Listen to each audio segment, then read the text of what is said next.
Isang milyonaryo ang humiyaw sa yaya ng kanyang anak sa harap ng lahat, bitawan Benji anak ngunit ilang linggo ang lumipas, iniligtas niya ang sanggol sa pinakakapansin-pansing paraan.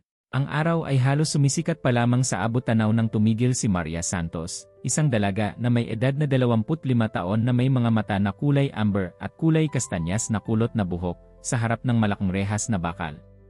Tumingala siya, pinagmamasdan ang nakamamanghang mansyon na nakatayo sa harap niya, Villa Reyes, tahanan ng isa sa mga pinakamaimpluwensyang pamilya sa lungsod. Huminga ng malalim si Maria, inaayos ang kwelyo ng kanyang bagong plansa na puting blusa. Ito ang kanyang unang araw bilang tagapag-alaga sa mansyon, at siya ay determinadong gumawa ng magandang impresyon. Sa nanginginig na mga kamay, pinindot niya ang buton ng intercom. Magandang umaga, ako po si Maria Santos, ang bagong tagapag-alaga, ipinabatid niya, umaasang hindi ipapakita ng kanyang boses ang kanyang kaba. Matapos ang maikling katahimikan, ang mga rehas ay bumukas na may kalansing na tunog ng metal. Naglakad si Maria sa daanan ng graba, pinagmamasdan ang perpektong inaalaga ang mga hardin na nakaborder sa pasukan. Mga rosas ng iba't ibang kulay, mga sunod-sunod na halaman na puputol ng tumpak, at isang fountain ng marmol ay lumikha ng tanawin na karapat-dapat sa isang postcard. Pagdating sa pinto sa harap, ito ay bumukas bago pa siya makatuktok. Isang mas matandang babae, na may istrikto na hitsura, at nakasuot ng perpektong uniforme ng tagapamahala ng bahay, ang sumalubong sa kanya na may masusing tingin. Binibining Santos, sa palagay ko, sabi ng babae, ang kanyang boses ay kasing tigas ng kanyang postura. Ako si Aling Elena, ang tagapamahala ng bahay. Sumunod ka sa akin, pakiusap. Tumango si Maria, sinusundan si Aling Elena sa loob ng mansyon. Ang bulwagan ay kahanga-hanga, na may sahig na marmol na nagsisilbing salamin sa liwanag mula sa isang kristal na chandelier. Mga pinturang langis na tila mga ninuno ng pamilya Reyes ang nakadisplay sa mga pader. Hinihintay ka ni Ginang Reyes sa sala, ipinabatid ni Aling Elena, ginagabayan si Maria sa isang pasilyo na puno ng mga antigong kasangkapan at mga obra de arte. Pagpasok sa sala, nakilala ni Maria si Isabel Reyes, isang eleganteng babae na mga 35 taong gulang, nakasuot ng disenyadong terno at diskreto, ngunit mamahaling mga alahas. Sa kanyang tabi, nakaupo sa isang silya na balat, ay isang batang lalaki na mga 5 taong gulang, si Miguel, ang anak ng mga Reyes at ang dahilan kung bakit narito si Maria. Maligayang pagdating, Maria, bati ni Isabel na may magalang ngunit distanteng ngiti. Umaasa ako na handa ka na para magsimula. Si Miguel ay nangangailangan ng palagiang atensyon, at mayroon siyang mahigpit na schedule na dapat mong sundin ng tumpak. Tumango si Maria, umingiti sa batang si Miguel, na pinagmamasdan siya ng may pagkamausisa mula sa likod ng isang illustrated na libro. Siyempre, Ginang Reyes. Narito ako para tumulong sa lahat ng aking makakaya. Mabuti, tugon ni Isabel, tumayo. Ipapakita sa iyo ni Aling Elena ang iyong silid at ipapaliwanag ang iyong mga responsibilidad. Miguel, anak, batiin si Maria. Siya ang magiging bagong tagapag-alaga mo.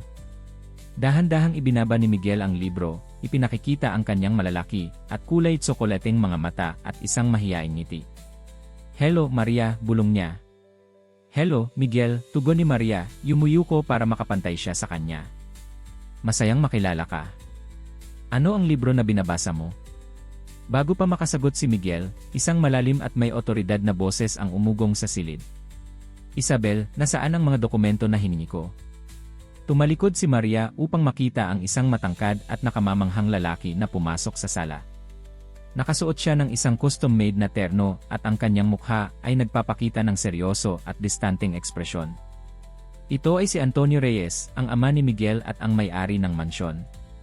Halos hindi man lang tumingin si Antonio kay Maria bago ibinaling ang kanyang atensyon sa kanyang asawa. Kailangan ko ang mga papeles na yon para sa pulong mamay. Nasa opisina mo ang mga yon, Antonio, tugon ni Isabel, ang tono niya ay halatang nagbago. Maria, ito ang aking asawa, si Antonio Reyes. Sa wakas, nagpasya si Antonio na tingnan si Maria, ang kanyang malamig na mga mata ay mabilis na nagsuri sa kanya. Ah, ang bagong tagapag-alaga. Umaasa ako na mas mahusay ka kaysa sa nauna. Naramdaman ni Maria na parang may malamig na tubig na ibinuhos sa kanya. Gino Reyes, tinitiyak ko sa inyo na gagawin ko ang lahat ng makakaya ko para pangalagaan ng mabuti si Miguel. Gumawa si Antonio ng isang despektibong kilos ng kanyang kamay. Inaasahan ko. Wala akong oras para harapin ang mga incompetence. Nang walang dagdag na salita, lumabas siya ng silid, nag-iwan ng di komportableng katahimikan. Bumuntong hininga si Isabel ng halos hindi mapapansin bago niya nabawi ang kanyang composure. Bueno, Maria, tulad ng nakikita mo, napakaabal ng lahat dito. Nagtitiwala ako na mabilis kang makaka-adjust. Tumango si Maria, determinadong hindi hayaang ma-discourage siya ng malamig na asal ni Antonio. Siyempre, Ginang Reyes. Gagawin ko ang aking pinakamahusay na pagsisikap. Habang ginagabayan siya ni Aling Elena palabas ng sala, huling tumingin si Maria kay Miguel na nagbigay sa kanya ng isang maliit na ngiti. Sa sandaling iyon, nalalaman ni Maria na kahit paanumang mga hamon ang dumating, gagawin niya ang lahat para pangalagaan ang batang ito at makakuha ng lugar sa pamilyang ito na kakaiba. Ang hindi alam ni Maria ay ang kanyang pagdating sa Villa Reyes ay magmamarka ng simula ng isang serye ng mga pangyayari na magpapabago sa buhay ng lahat ng naninirahan sa mansyon magpakailanman. Naglalantad ng mga lihim na matagal nang nakabaon at sinusubok ang pamilyang ugnayan sa mga paraan na walang sinuman ang makahuhula. Ang mga araw sa Villa Reyes ay nagdaan na may halos militar na rutina. Nagigising si Maria bago pa sumikat ang araw, mabilis na naghahanda at bumababa sa kusina para tumulong sa paghahanda ng almusal ni Miguel. Sa kabila ng malamig na pagtanggap noong una, madalang natagpuan niya ang kanyang sarili na nasisiyahan sa kumpanya ng bata. Si Miguel ay isang mabait at matalinong bata, kahit na kadalasan ay parang mailap at malungkot.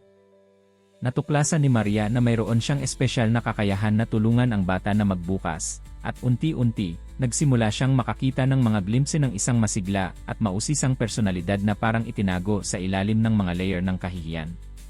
Isang umaga, habang nag-aalmusal sila sa terasa na may view sa hardin, nagtanong si Miguel ng isang bagay na nakagulat kay Maria. Maria, bakit hindi kailanman nakikipaglaro sa akin si tatay? Ang tanong ay nagpaliit ng puso ni Maria. Sa mga linggo na naroon siya sa mansyon, bihira niyang nakita si Antonio na nakikipag-ugnayan sa kanyang anak ng higit pa sa maikli na pagbati o mabilis na mga tagubilin. Bueno, Miguel, nagsimula si Maria, maingat na pumipili ng kanyang mga salita. Ang tatay mo ay maraming trabaho at responsibilidad. Sigurado akong gusto niyang gumugol ng mas maraming oras sa iyo, pero minsan ang mga matatanda ay kailangang gumawa ng mga bagay na hindi nila gusto. Tumango si Miguel ng dahan-dahan, pero nakita ni Maria ang kalungkutan sa kanyang mga mata. Sa palagay mo ba ay gusto niyang makipaglaro sa akin balang araw? Sigurado akong gusto niya, tugon ni Maria, sinusubukang magtunog na optimistiko. Samantala, ano sa palagay mo kung tayo ay maglaro ng bagong construction game na regalo sa iyo ng nanay mo? Ang mukha ni Miguel ay lumiwanag sa suhestyon, at hindi nagtagal ay malalim silang nakaengganyo sa pagtatayo ng isang elaboradong syudad ng mga bloke. Hindi maiwasan ni Maria na mapansin kung paano tila namumulaklak ang bata sa kaunting atensyon at pagmamahal. Habang lumilipas ang mga araw, nakuha ni Maria ang tiwala hindi lamang ni Miguel, kundi pati na rin ni Isabel at ng iba pang tauhan ng mansyon. Kahit si Aling Elena, na noong una ay mailap at mapanuri, ay nagsimulang magpakita ng mas mabait na lado sa batang tagapag-alaga. Gayunpaman, si Antonio ay nanatiling isang enigma. Bihira siyang nasa bahay, at kapag naroon siya, parang mas interesado siya sa kanyang trabaho kaysa sa kanyang pamilya. Kadalasang minamasdan siya ni Maria mula sa malayo, na intriga sa pagkakaiba sa pagitan ng kanyang propesyonal na tagumpay at ang kanyang tila kawalang pagpapahalaga sa emosyon. Isang hapon, habang tinutulungan ni Maria si Miguel sa kanyang takdang aralin sa library ng mansyon, nakarinig siya ng mga mataas na boses na nagmumula sa opisina ni Antonio. Nag-aalala, dahan-dahan siyang lumapit sa bahagyang bukas na pinto. Hindi ka maaaring magpatuloy ng ganito, Antonio, iyon ang boses ni Isabel, na puno ng pagkabigo. Kailangan ka ni Miguel. Kailangan kita. Kailan mo hahayaang ang nakaraan ay manatiling nakaraan? Hindi ganoon kasimple, Isabel, tugon ni Antonio, ang kanyang boses ay tensyonado. May mga bagay na hindi mo naintindihan, mga bagay na hindi ko maipaliwanag. Ipaliwanag mo sa akin, sigaw ni Isabel. Tayo ay isang pamilya, Antonio. Dapat tayong nagtitiwala sa isa't isa. Nagkaroon ng mahabang katahimikan, at pagkatapos ay narinig ni Maria ang mga hakbang na papalapit sa pinto. Mabilis siyang umurong at nagpanggap na nakatuon sa libro ni Miguel nang lumabas si Isabel sa opisina, ang kanyang mga mata ay nagniningning sa pinipigil na mga luha. Ang insidenteng iyon ay nag-iwan kay Maria na malalim ang iniisip. Anong mga lihim ang itinatago ni Antonio? Anong madilim na nakaraan ang nagpapahirap sa tila perpektong pamilyang ito? Ang kanyang mga pag-iisip ay naputol ng isang matinis na sigaw na nagmumula sa kusina.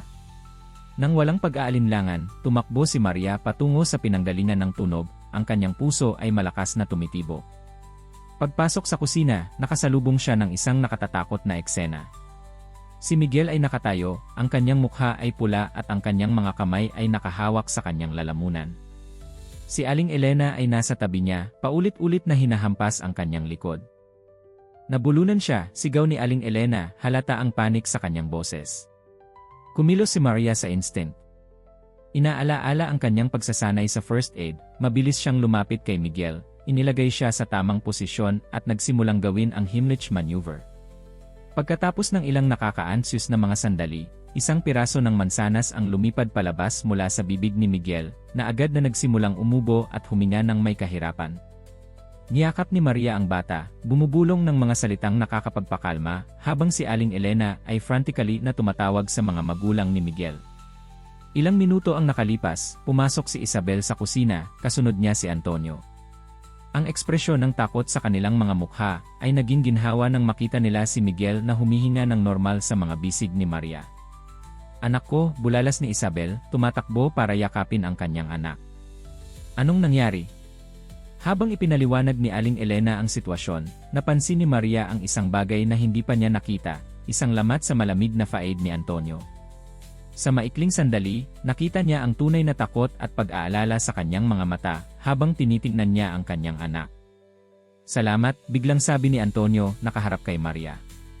Ang kanyang boses ay mababa, halos isang bulong, ngunit puno ng emosyon na hindi pa narinig ni Maria dati. Salamat sa pagliligtas sa aking anak. Tumango si Maria, nagulat sa biglang pagbabagong ito. Ginawa ko lang kung ano ang gagawin ng sinuman, sagot niya ng mapagpakumbaba. Nang gabing iyon, habang naghahanda si Maria para matulog, nag-isip siya tungkol sa mga pangyayari ng araw. Nakakita siya ng ibang panig ng pamilya Reyes, isang glimpse ng kahinaan at pagmamahal na nakatago sa ilalim ng kanilang malamig na faade. Ang hindi alam ni Maria ay ang insidenteng ito ay magmamarka ng turning point sa kanyang relasyon sa pamilya, lalo na kay Antonio. Ang mga pader na itinayo ng patriarch ng mga Reyes sa kanyang paligid ay nagsisimulang magkaroon ng mga bitak, at si Maria, na hindi nalalaman, ay malapit nang pumasok sa isang mundo ng mga lihim at panganib na hindi niya maaaring isipin. Ang mga sumunod na linggo pagkatapos ng insidente sa kusina ay nagdala ng isang soble, ngunit kapansin-pansing pagbabago sa dynamics ng Villa Reyes. Napansin ni Maria na si Antonio ay gumugugol ng mas maraming oras sa bahay, at bagamat nanatili siyang distante, mayroong mga sandali kung kailan nahuli niya siyang nakatingin kay Miguel na may kasamang pagmamalaki, at isang bagay na tila pagkakasala. Isang hapon, habang tinutulungan ni Maria si Miguel sa isang proyekto sa paaralan sa hardin, lumapit sa kanila si Antonio. Sa sorpresa nilang dalawa, umupo siya sa damuhan sa tabi nila. Ano ang ginagawa ninyo? Tanong niya, ang kanyang boses ay hindi gaanong maasim kaysa sa nakagawian. Si Miguel, na noong una ay nagulat sa presensya ng kanyang ama, ay agad na nagsimulang ipaliwanag ng entusiasmo ang kanyang proyekto tungkol sa solar system. Minasdang ni Maria ng may kamangha-mangha at kagalakan kung paano maingat na nakikinig si Antonio, nagtatanong at nag-aalok ng mga suhestyon. Gayunpaman, ang kapayapaan ng sandaling iyon ay na-interrupt ng pagdating ni Aling Elena, na nag-anunsyo na si Antonio ay may mahalagang tawag sa kanyang opisina. Pasensya na, kailangan kong sagutin ito, sabi ni Antonio, tumitindig. Sa isang sandali, naisip ni Maria na nakakita siya ng kislap ng frustration sa kanyang mga mata bago nagbalik sa pagmamatigas ang kanyang ekspresyon. Magaling na gawain, Miguel. Ipagpatuloy mo. Habang papalayo si Antonio, napansin ni Maria ang disappointed na tingin sa mga mata ni Miguel. Hay, sabi niya ng malumanay, ano sa palagay mo kung tapusin natin ito at pagkatapos ay kumain ng ice cream? Ang ngiti ay bumalik sa mukha ng bata, ngunit hindi maiwasan ni Maria na makaramdam ng panandaliang pag-aalala. Ano ang lubhang mahalaga na patuloy na inilalayo si Antonio sa kanyang pamilya? Nang gabing iyon, habang ginagawa ni Maria ang kanyang karaniwang routine para matiyak na lahat ay maayos bago matulog, nakarinig siya ng mga boses mula sa opisina ni Antonio. Karaniwan, magpapatuloy siya sa kanyang daan, ngunit may isang bagay sa madaliang tono at pagbubulong ng mga boses na nagpahinto sa kanya. Hindi mo maaaring patuloy na hindi pansinin sila, Antonio, narinig niyang sabihin ng isang boses na hindi niya nakilala. Naubusan na sila ng pasensya. Sinabi ko na sa kanila na tapos na ako, tugon ni Antonio, ang kanyang boses ay tense. Mayroon na akong pamilya ngayon, isang buhay. Hindi nila maaaring asahan na babalik ako na parang walang nangyari. Alam mong hindi ganoon kasimple, pagpilit ng hindi kilalang boses. Ang ginawa mo ang ginawa namin, hindi ito isang bagay na maaari mong basta iwanan. Nagkaroon ng mahabang katahimikan, at pagkatapos ay narinig ni Maria ang mga yapak na papalapit sa pinto. Mabilis siyang nagtago sa likod ng isang kalapit na haligi, ang kanyang puso ay malakas na tumitibo. Ang pinto ng opisina ay bumukas at isang lalaking hindi pa nakikita ni Maria ang lumabas. Siya ay matangkad, may nakamamanghang hitsura, na may isang peklat na tumatawid sa kanyang kaliwang pisngi. Tumingin ang lalaki sa magkabilang daan bago mabilis na pumunta patungo sa labasan. Naghintay si Maria hanggang sa nawala ang mga yapak bago lumabas sa kanyang pinagtataguan. Ang kanyang isip ay umikot. Ano ang ibig sabihin ng lahat ng ito? Sa ano nasangkot si Antonio? Sa mga sumunod na araw, hindi maialis ni Maria sa kanyang isipan ang pag-uusap na kanyang narinig. Minamasdan niya si Antonio ng may bagong mga mata, naghahanap ng mga clue sa kanyang pag-ugali na maaaring magbigay sa kanya ng ideya kung ano ang nangyayari. Isang hapon, habang inaayos ang ilang libro sa aklatan, napansin ni Maria ang isang kakaibang bagay. Isa sa mga libro sa pinakamataas na estante ay tila wala sa lugar. Nang subukan niyang ayusin ito, nahulog ang libro, naglalantad ng isang maliit na lihim na compartment sa likod. Sa mabilis na tibok ng puso, tumingin si Maria sa paligid para matiyak na siya ay nag-iisa bago suriin ang nilalaman ng compartment. Sa loob ay isang dilaw na sobre, luma at kulubot. Alam niya na hindi niya dapat, na siya ay nanghihimasok sa privacy ng pamilya, ngunit ang kuryosidad ay mas malakas. Sa nanginginig na mga kamay, binuksan niya ang sobre. Sa loob ay mga lumang litrato at newspaper clippings. Ang mga litrato ay nagpapakita ng mas batang Antonio, napapaligiran ng mga lalaking mukhang mapanganib. Ang mga headline ng mga clippings ay nagsasalita tungkol sa mga matapang na pagnanakaw at sopistikadong operasyong kriminal. Naramdaman ni Maria na parang gumagalaw ang sahig sa ilalim ng kanyang mga paa. Si Antonio ba ay naging bahagi ng isang criminal organization? Ito ba ang madilim na nakaraan na sinusubukan niyang takasan? Bago pa niya lubusang maproseso ang kanyang nakikita, nakarinig siya ng mga hakbang na papalapit sa aklatan. Mabilis, ibinalik niya ang lahat sa sobre at inilagay ito sa lugar nito, sakto bago pumasok si Isabel sa silid. "Ah, Maria, narito ka pala," sabi ni Isabel, ang kanyang boses ay tense. "Kailangan kong ihanda si Miguel.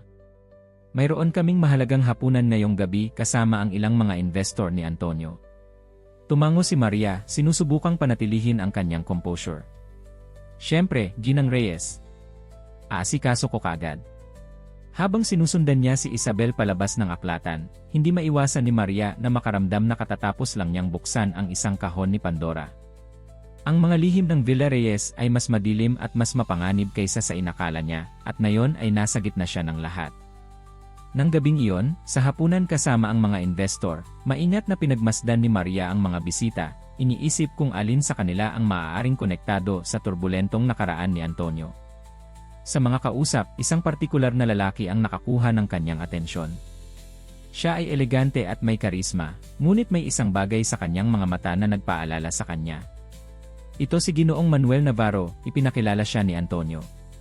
Isang lumang kaibigan at ngayon ay isang mahalagang investor sa ating mga proyekto. Napansin ni Maria kung paano pinagtibay ni Antonio ang kanyang panga nang sabihin ang lumang kaibigan. Maaari bang ang lalaking ito ay bahagi ng kanyang nakaraang kriminal? Habang nagsiserbisyo ng panghimagas, hindi maiwasan ni Maria na marinig ang mga parte ng pag-uusap. "Ang lumang mga araw, ano, Antonio," sabi ni Navarro na may ngiti na hindi umabot sa kanyang mga mata. "Sino ang mag-akala na matatapos tayo ng ganito, napaka-respectable?" Pinilit ni Antonio ang isang ngiti. "Nagbabago ang mga panahon, Manuel. Tayong lahat ay nagmamatanda. Ang ilan ay mas malaki kaysa sa iba," tugon ni Navarro, ang kanyang tingin ay nakapirmi kay Antonio. Naramdaman ni Maria ang isang pangingilabot na tumatakbo sa kanyang likuran. Mayroong isang nakatagong banta sa mga salitang iyon, at sigurado siyang napansin din ito ni Antonio. Nang gabing iyon, pagkatapos umalis ng mga bisita at tahimik na ang bahay, hindi makatulog si Maria. Ang mga piraso ng puzzle ay nagsisimulang magkabit, ngunit ang imahe na binubuo nila ay nakatatakot. Si Antonio Reyes, ang respetadong negosyante, ang malayong ngunit mapagmahal na ama, ay nagtatago ng isang madilim na nakaraan. At ang nakaraang iyon, sa tila, ay tumangging manatiling nakabaon. Habang nakatingin sa bintana ng kanyang silid patungo sa mga hardin na nailawan ng buwan, natanto ni Maria na siya ay nasa isang crossroad. Dapat ba niyang harapin si Antonio sa kanyang alam? Dapat ba niyang sabihin kay Isabel? O dapat ba niyang panatilihin ang lihim at protektahan ang pamilya na kanyang minamahal? Ang hindi alam ni Maria ay ang kanyang desisyon ay magpapasimula ng isang serye ng mga kaganapan na magpapabago sa kapalaran ng mga Reyes magpakailanman at ng kanyang sarili. Ang nakaraan at kasalukuyan ay malapit ng magsalpukan, at siya ay nasa gitna mismo ng paparating na bagyo. Ang mga sumunod na araw pagkatapos ng hapunan, kasama ang mga investor ay tensyonado sa Villa Reyes. Napansin ni Maria na si Antonio ay mas distracted kaysa dati, kadalasang nakakuha sa kanyang opisina ng ilang oras, at kapag lumalabas siya, parang may dala siyang bigat ng mundo sa kanyang mga balikat. Si Isabel, sa kanyang bahagi, ay nagpapalitan sa pagitan ng mga sandali ng halatang pag-aalala, at iba kung saan sinusubukan niyang mapanatili ang isang faid ng normalidad, lalo na sa harap ni Miguel. Ang bata, sensitibo gaya ng dati, ay parang nakakasense ng tensyon sa hangin, nagiging mas tahimik at mahiyain. Isang hapon, habang tinutulungan ni Maria si Miguel sa kanyang takdang aralin sa hardin, tinanong siya ng bata ng isang tanong na nagulat sa kanya. Maria, sa tingin mo ba mahal tayo ni tatay? Ang tanong ay nagpalupi sa puso ni Maria. Siyempre, Miguel. Mahal na mahal kayo ng tatay mo, ikaw at ang nanay mo. Kung gayon, bakit siya laging malungkot at galit? Giit ni Miguel, ang kanyang malalaki at kulay tsokoleteng mga mata ay puno ng kalituhan at sakit. Huminga ng malalim si Maria, naghahanap ng tamang mga salita. Minsan, ang mga matatanda ay may mga problema na nagpapakita sa kanila na kumilos sa kakaibang paraan. Pero hindi ibig sabihin na hindi nila tayo mahal. Ang tatay mo ay dumadaan sa isang mahirap na panahon, pero sigurado ako na mahal ka niya ng higit sa anumang bagay sa mundo. Tumango si Miguel ng dahan-dahan, ngunit nakita ni Maria na ang kanyang mga salita ay hindi ganap na nag-alis ng kanyang mga alalahanin. Sa sandaling iyon, ipinangako niya sa kanyang sarili na gagawin niya ang lahat ng kanyang makakaya para protektahan ang walang malay na batang ito mula sa madilim na mga lihim na nagbabanta sa kanyang pamilya.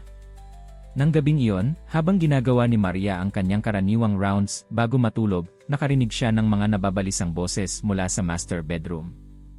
Tumigil siya, nag-aalinlangan sa pagitan ng pagpapatuloy sa kanyang daan o pakikinig. Ang pag-aalala para sa pamilya ay mas malakas kaysa sa kanyang sense ng privacy. Hindi ka maaaring magpatuloy ng ganito, Antonio, iyon ang boses ni Isabel, puno ng frustration at takot. Alam kong may nangyayari. Bakit hindi ka nagtitiwala sa akin? Komplikado, Isabel, tugon ni Antonio, ang kanyang boses ay tense. May mga bagay sa aking nakaraan, mga bagay na ginawa ko na mas mabuting hindi mo malaman. Tayo ay isang pamilya, bulalas ni Isabel. Hindi dapat magkaroon ng mga lihim sa pagitan natin. Ano ang maaaring napakasamang hindi mo maaaring sabihin sa akin?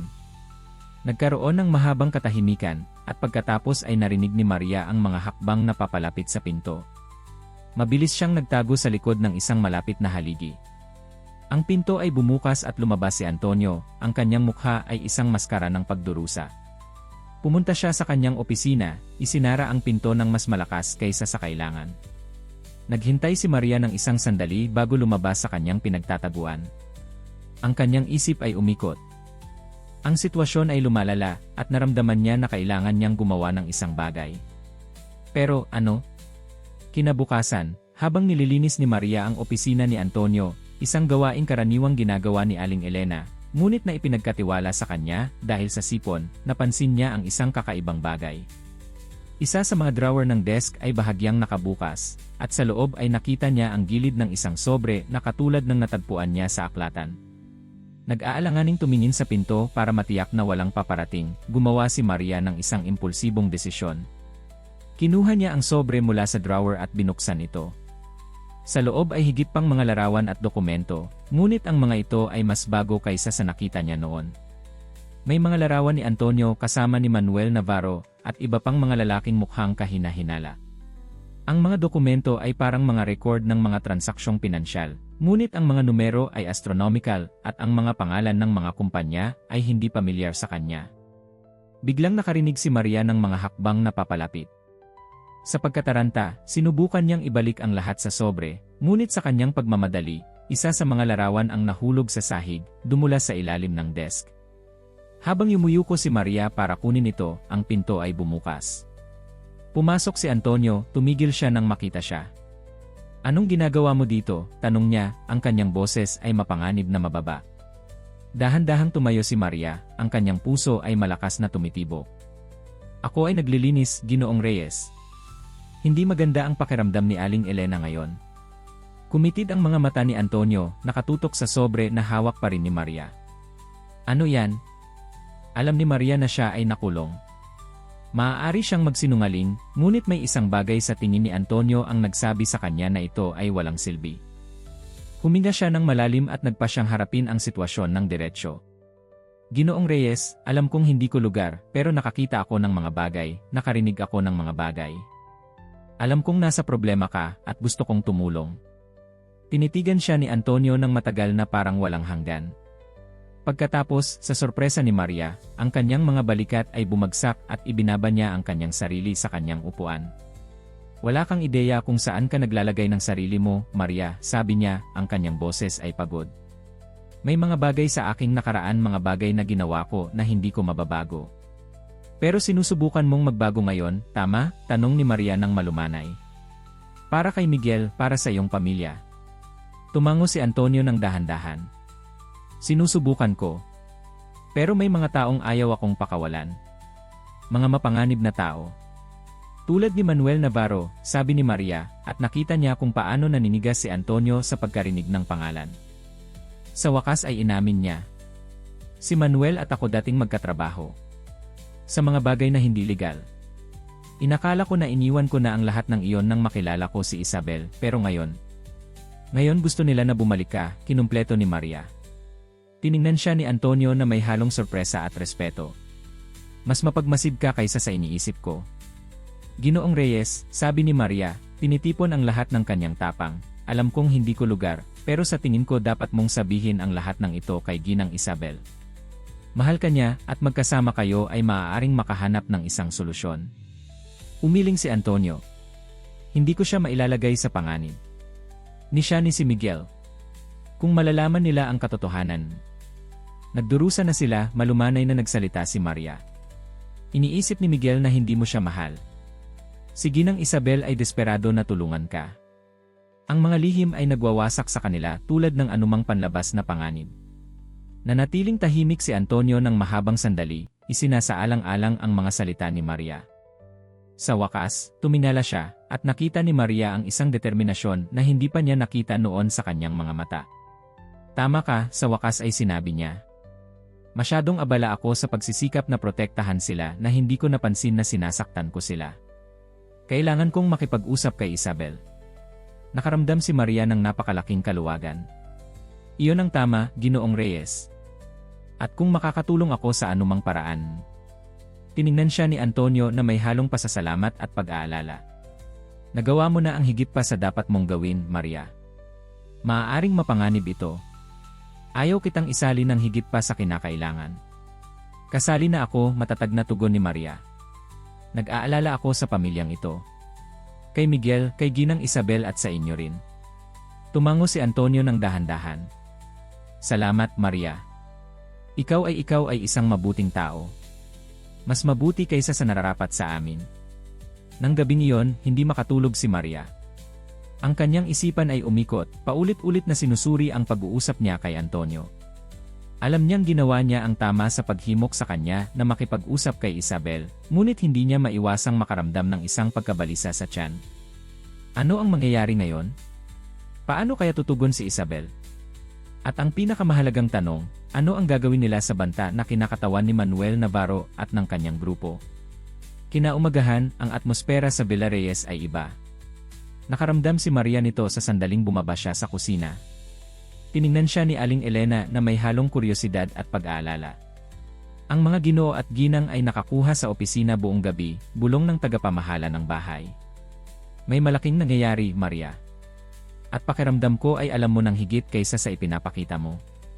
Nagkibit balikat lang si Maria, nakatuon sa paghahanda ng almusal ni Miguel. Hindi niya ipapahamak ang tiwala ni Antonio kahit na kay Aling Elena. Hindi nagtagal pagkatapos, pumasok si Isabel sa kusina. Mapula ang kanyang mga mata at tila pagod, ngunit may isang determinasyon sa kanyang tingin na hindi pa nakita ni Maria noon. Maria, maaari bang pumunta ka sa opisina sandali? Hiniling ni Isabel. Kailangan ni Antonio at ako na makipag-usap sa iyo. Na may malakas na tibok ng puso, sinundan ni Maria si Isabel patungo sa opisina. Si Antonio ay nakaupo sa likod ng kanyang desk, tila tumanda ng 10 taon sa isang gabi. Ngunit nang makita niya si Maria na pumasok, sinubukan niyang ngumiti. Umupo ka, pakiusap, sabi niya, tumuturo sa isang upuan. Si Isabel at ako ay nag-uusap buong gabi. Sinabi ko sa kanya ang lahat. Tungkol sa aking nakaraan, tungkol kay Manuel at sa iba pa lahat. Hinawakan ni Isabel ang kamay ng kanyang asawa. Ito ay mahirap intindihin. Pero naiintindihan ko kung bakit niya ginawa ito. Bakit itinago niya ito sa atin ng mahabang panahon? At ngayon, pagpapatuloy ni Antonio, kailangan namin ang iyong tulong, Maria. Nagulat na tumingin si Maria sa kanila. Ang tulong ko? Paano ako makakatulong? Ikaw ay matalino at mapagmasid, sabi ni Isabel. At ang pinakamahalagang bagay, pinagkakatiwalaan ka ni Miguel. Kailangan namin ang tulong mo para panatilihin siyang ligtas habang niresolba namin ito. Si Manuel at ang kanyang grupo ay hindi madaling susuko, ipinaliwanag ni Antonio. Susubukan nila akong i-pressure, marahil kahit sa pamamagitan ng aking pamilya. Kailangan nating maging handa. Tumango si Maria ng dahan-dahan, pinoprocess ang impormasyon. Ano ba talaga ang gusto nila? Bakit ngayon, pagkatapos ng mahabang panahon? Mabigat na nagbuntong hininga si Antonio. Mayroon silang malaking negosyo sa kanilang mga kamay. Isang bagay na gagawin silang hindi kapanipaniwalang mayaman, ngunit din ay hindi kapanipaniwalang makapangyarihan. Kailangan nila ang aking tulong para maisakatuparan ito. At kung tumanggi ka, tanong ni Maria, bagaman natatakot na alam niya ang sagot. Pagkatapos ay pananakot nilang ilantad ang aking nakaraan, tugon ni Antonio. Sisirain nila ang lahat ng itinayo ko, ang aking reputasyon, ang aking kumpanya. At ang pinakamasama ay ilalagay si Isabel at Miguel sa panganib. Naramdaman ni Maria ang isang pangingilabot sa kanyang likuran. Ang sitwasyon ay mas masahol pa kaysa sa inaakala niya. Ano ang maaari nating gawin? Tanong niya, determinadong tumulong sa anumang paraan na posible. Mayroon kaming plano, sabi ni Isabel. Pero mapanganib ito at kailangan namin ang iyong tulong para gumana. Sa susunod na oras, ipinaliwanag nina Antonio at Isabel ang kanilang plano kay Maria. Ito ay matapang at mapanganib, ngunit kung gagana, maaaring palayain si Antonio mula sa kanyang nakaraan ng tuluyan. Ang plano ay may kinalaman sa paglalagay ng patibong kay Manuel at sa kanyang grupo, pagtitipon ng ebidensya ng kanilang mga kasalukuyang iligal na aktibidad. Magkukunwaring makikipagtulungan si Antonio sa kanila, habang lihim na nakikipagtulungan sa isang lumang kontak sa pulisya upang bumuo ng matibay na kaso laban sa organisasyon. Ang iyong papel, Maria, ipinaliwanag ni Antonio, ay upang panatilihin ang panlabas na anyo. Kailangan nating matiyak na si Miguel ay ligtas at walang alam sa lahat ng ito. At kailangan din natin na ikaw ang aming mga mata at tainga. Kung may mapansin kang kahina-hinala, anumang bagay na hindi normal, dapat mo kaming ipaalam kaagad. Tumango si Maria, nakaramdam ng bigat ng responsibilidad sa kanyang mga balikat. Gagawin ko. Maaari kayong umasa sa akin. Salamat, Maria, sabi ni Isabel, hinawakan ang kanyang kamay.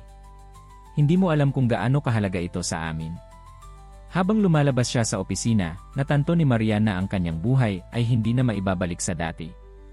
Hindi na siya lamang ang tagapag-alaga ni Miguel, ngayon ay siya ay isang mahalagang bahagi ng isang mapanganib na laro ng panlilinlang at mga lihim. Ang mga sumunod na araw ay isang pinaghalong tensyon at pinilit na normalidad. Sinisikap ni Maria na panatilihin ang isang normal na routine para kay Miguel, habang maingat na nagmamasid sa anumang palatandaan ng panganib.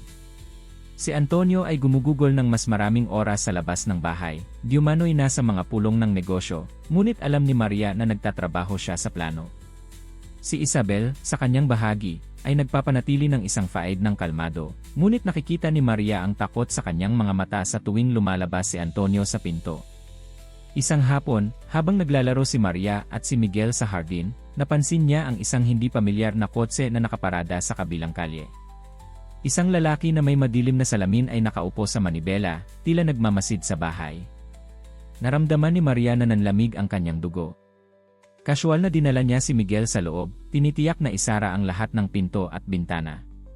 Pagkatapos, nagpadala siya ng coded na text message kay Antonio, gaya ng napagkasunduan nila. Nang gabing iyon, pagkatapos na ilagay si Miguel sa kama, lihim na nagkita si Maria kina Antonio at Isabel. "Magaling na trabaho, Maria," sabi ni Antonio. Isa yon sa mga kalalakihan ni Manuel. Pinipilit nila. "Ano ang gagawin natin ngayon?" tanong ni Maria, ang pag-aalala ay halata sa kanyang boses. "Ipagpatuloy natin ang plano," tugon ni Antonio na may determinasyon. "Malapit na tayo. Kailangan lang natin ng kaunting panahon pa." Habang papunta si Maria sa kanyang silid ng gabing iyon, hindi niya maiwasang makaramdam na naglalakad sila sa gilid ng isang patalim. Isang mali at lahat ay mawawasak. Ngunit alam din niya na wala nang atrasan. Magkakasama silang lahat dito, pinagsama-sama ng mga tali ng pagmamahal at katapatan na nabuo sa nakaraang mga buwan. Ang hindi alam ni Maria ay ang tunay na panganib ay darating pa lamang. Ang mga puwersa na nagsimulang gumalaw ay malapit ng magbanggaan, at matatagpuan niya ang kanyang sarili sa gitna ng isang bagyo na nagbabanta na wasakin ang lahat ng minamahal niya. Ang mga araw ay naging mga linggo, at ang tensyon sa Villa Reyes ay lumaki sa bawat oras na lumipas. Nakatagpo si Maria ng kanyang sarili sa isang patuloy na estado ng alerto, hinati ang kanyang atensyon sa pagitan ng pag-aalaga kay Miguel at pagbabantay sa anumang palatandaan ng panganib. Si Antonio ay gumugugol ng mas maraming oras sa labas ng bahay, di umano'y nagtatrabaho sa mahahalagang proyekto. Alam ni Maria na isinusugal niya ang lahat upang mangalap ng ebidensya laban kay Manuel at sa kanyang organisasyon, ngunit hindi ito nakagagawang mas madali ang mahabang pagliban, lalo na para kay Miguel. Isang gabi, habang tinutulungan ni Maria si Miguel para matulog, tumingin sa kanya ang bata na may mga mata na puno ng pag-aalala. "Maria, bakit hindi na nakikipaglaro ang tatay ko sa akin?" tanong niya sa nanginginig na boses. "Hindi na ba niya ako mahal?" Nabasag ang puso ni Maria sa pakikinig sa mga salitang iyon. Umupo siya sa gilid ng kama at mahigpit na niyakap ang bata. "Oh, Miguel, mahal ka ng tatay mo ng higit sa ano paman sa mundo," tinitiyak niya sa kanya. Siya ay nagtatrabaho ng napakahirap ngayon, ngunit lahat ng ginagawa niya ay para sa iyo at sa iyong nanay. Sa lalong madaling panahon, ang lahat ay babalik sa normal, ipinangako ko. Habang nakatulog si Miguel sa kanyang mga bisig, nagtataka si Maria kung ginagawa ba niya ang tama sa pamamagitan ng pananatilihin ng bata sa kadiliman. Hindi ba niya nararapat na malaman ang katotohanan tungkol sa nangyayari? Ngunit pagkatapos ay naalala niya ang determinasyon sa mga mata ni na Antonio at Isabel. Hindi pagpasyahan niya. Ang kawalang kaalaman ni Miguel ay ang kanyang pinakamahusay na proteksyon sa ngayon. Kinabukasan, habang tinutulungan ni Maria si Aling Elena na maghanda ng hapunan, narinig niya ang tunog ng isang kotse na dumating sa entrada. Tumingin siya sa bintana at nakita si Antonio na lumabas sa kanyang kotse, kasama si Manuel Navarro. "Aling Elena," sabi ni Maria, sinusubukang mapanatili ang kanyang kalmado, "maaari bang tapusin mo dito? Sa tingin ko kailangan ni Ginoong Reyes ng tulong sa kanyang mga bisita." Tumango ang tagapamahala ng bahay na nagbibigay ng kuryosong tingin kay Maria. "Siyempre, anak." CJ. Nagmadali si Maria patungo sa pangunahing pasukan, dumarating kasabay ng papasok sina Antonio at Manuel. Ang tensyon sa pagitan ng dalawang lalaki ay halatang halata. "Ah, Maria," sabi ni Antonio, ang kanyang boses ay tensyonado ngunit kontrolado. "Pakihanda ang ilang inumin para sa aking bisita at sa akin sa opisina." "Agad, Ginoong Reyes," sagot ni Maria, napapansin ang ma-evaluate na tingin na binibigay sa kanya ni Manuel. Habang inihahanda niya ang mga inumin, hindi maiwasan ni Maria na makaramdam ng pangingilabot.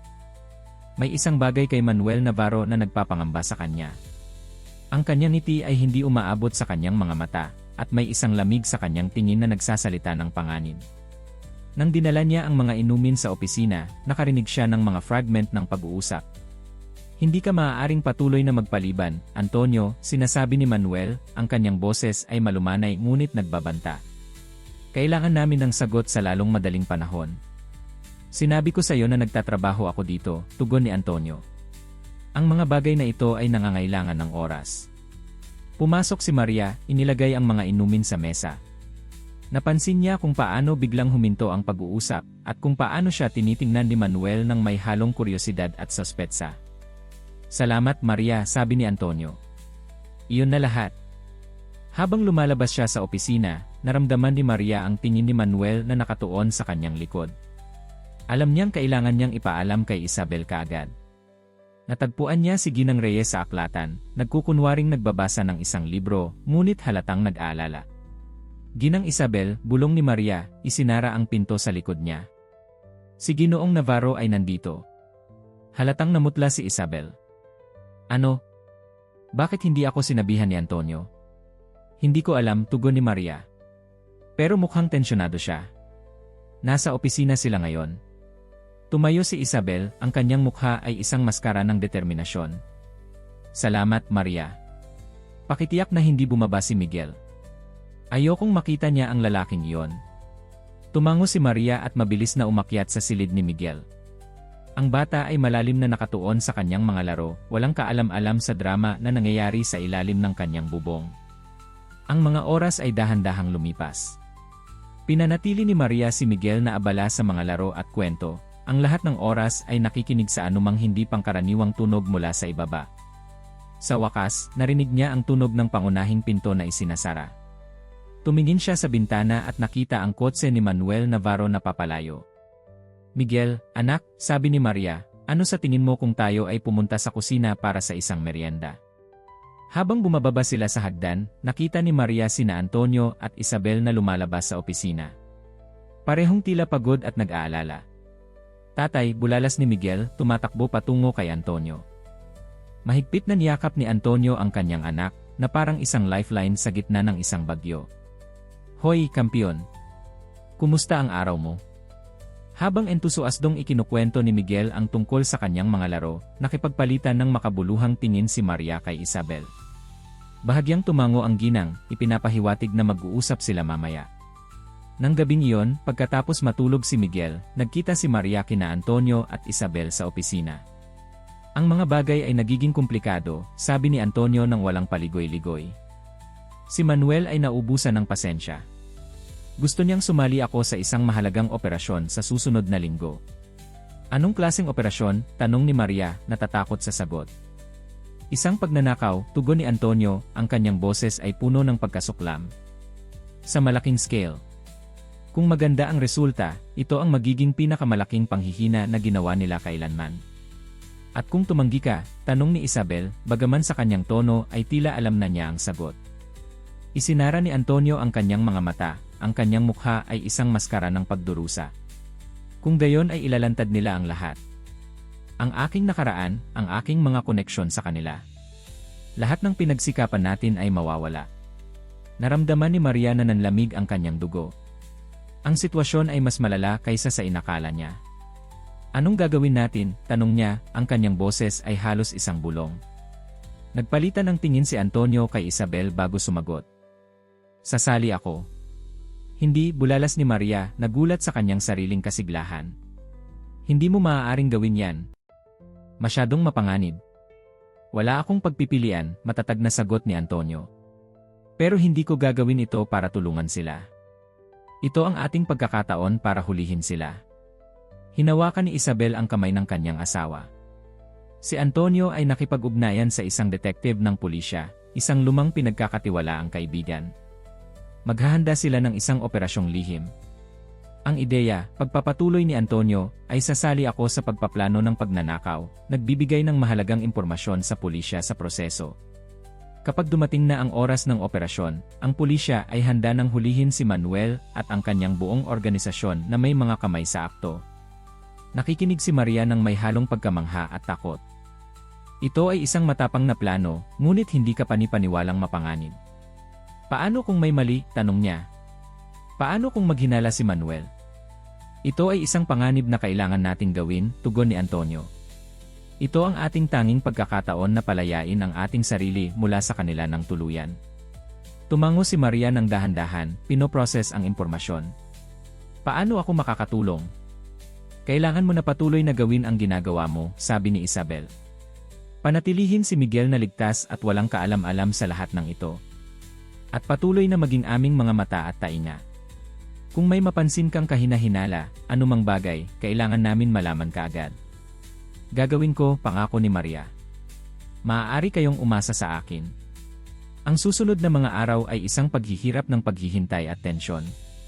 Si Antonio ay gumugugol ng mas maraming oras sa labas ng bahay, di umano'y nasa mga pulong ng negosyo, ngunit alam ni Maria na nagtatrabaho siya sa plano kasama si Manuel at ang kanyang grupo. Si Isabel ay ginagawa ang lahat ng kanyang makakaya para mapanatili ang normalidad sa bahay, ngunit nakikita ni Maria ang takot at pag-aalala sa kanyang mga mata sa tuwing lumalabas si Antonio sa pinto. Si Miguel, sa kanyang bahagi, ay nagiging mas mapag-withdraw at tahimik. Ginagawa ni Maria ang lahat ng kanyang makakaya para pasayahin siya, nag-imbento ng mga bagong laro at dinadala siya sa paglalakad sa mga hardin, ngunit walang parang ganap na nagdidispel sa ulap ng kalungkutan na lumipat sa bata. Isang hapon, habang tinutulungan ni Maria si Miguel sa kanyang takdang aralin, ginulat siya ng bata ng isang tanong. Maria, minsan ba ang mga tatay ay umaalis at hindi na bumabalik? Naramdaman ni Maria na nadudurog ang kanyang puso. Bakit mo itinatanong iyan, Miguel? Ibinaba ng bata ang kanyang tingin, nag-aalinlangan na naglalaro sa kanyang lapis. Dahil si tatay ay halos hindi kailanman nasa bahay ngayon. At kapag nandito siya, laging mukha siyang malungkot at galit. Paano kung magdesisyon siyang umalis at hindi na bumalik? Mahigpit na niyakap ni Maria ang bata, lumalaban sa mga luha na nagbabantang tumakas sa kanyang mga mata. Oh, Miguel. Mahal ka ng tatay mo higit sa ano paman sa mundo. Hindi kanya kailanman iwan. Dumadaan siya sa isang mahirap na panahon ngayon, pero ipinangako ko sa iyo na ang lahat ay magiging mas mabuti sa lalong madaling panahon. Habang inialiw niya si Miguel, natanto ni Maria kung gaano karami ang nakataya. Hindi lamang ang kaligtasan ng pamilya o ang reputasyon ni Antonio. Ito ang kaligayahan at hinaharap ng inosenteng batang ito na lubos na mahal niya. Nang gabing iyon, pagkatapos ilagay sa kama si Miguel, bumaba si Maria sa kusina para sa isang baso ng tubig. Nagulat siyang matagpuan si Antonio na nakaupo sa dilim, ang kanyang ulo sa pagitan ng kanyang mga kamay. Ginoong Reyes, malumanay niyang tinawag. Ayos lang ba ang lahat? Tumingala si Antonio at nakita ni Maria ang pagod at kawalan ng pag-asa sa kanyang mga mata. Hindi, Maria. Walang maayos. Umupo si Maria sa harap niya, naghihintay ng tahimik na ipagpatuloy niya. Bukas na ang araw, sa wakas ay sinabi ni Antonio. Ang malaking pagnanakaw. Kung lahat ay ayon sa plano, sa oras na ito bukas, si Manuel at ang kanyang buong organisasyon ay nasa likod ng rehas. Iyon ay mabuti, hindi ba? Tanong ni Maria, bagaman naramdaman niyang may higit pa. Naglabas si Antonio ng mapait na tawa. Dapat sana. Pero natatakot ako, Maria. Natatakot na may maging mali. Natatakot na maghinala si Manuel. Natatakot na hindi ko na makita ang aking pamilya. Nakaramdam si Maria ng isang alon ng pagkahabag para sa lalaking ito na nagbago mula sa isang distanteng amo sa isang taong lubos niyang pinag-aalala. Ginoong Reyes, sabi niya ng matatag, ikaw ay matapang at matalino. Maingat mong pinlano ang lahat. At ang pinakamahalagang bagay, ginagawa mo ito para sa tamang mga dahilan. Para sa iyong pamilya, para kay Miguel. Tumingin sa kanya si Antonio na nagulat sa kapusukan ng kanyang boses. Tinanong ako ni Miguel ngayon kung minsan ang mga tatay ay umaalis at hindi na bumabalik, pagpapatuloy ni Maria. Ipinangako ko sa kanya na laging babalik ka. Huwag mo akong pagsisinungalingin sa pangakong iyon. May isang bagay na nagbago sa ekspresyon ni Antonio. Ang kawalan ng pag-asa ay bumigay sa isang matibay na determinasyon. Tama ka, Maria. Hindi ako maaaring sumuko ngayon. Hindi kapag ganito karami ang nakataya. Tumayo siya, mukhang mas malakas at determinado kaysa sa nakita siya ni Maria sa loob ng mga linggo. Salamat, sabi niya ng simple, ngunit naramdaman ni Maria ang bigat ng pasasalamat sa isang salitang iyon. Habang lumalabas si Antonio sa kusina, nanatiling nakaupo si Maria, nakakaramdam ng halong pag-asa at takot. Bukas ang araw na magbabago ng lahat. Para sa mabuti o masama, ang kapalaran ng pamilya Reyes ay mapagpapasyahan sa susunod na 24 na oras. Ang hindi alam ni Maria ay may mga sorpresa pang nakalaan ang tadhana. Ang paparating na operasyon ay hindi lamang maglalagay kay Antonio sa panganib, kundi hihilahin din siya sa gitna ng isang panganib na hindi niya kailanman naisip.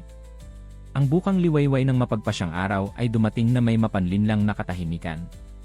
Nagising si Maria bago pa sumikat ang araw, ang kanyang isipan ay mabilis na dahil sa pagkabalisa sa kung ano ang paparating.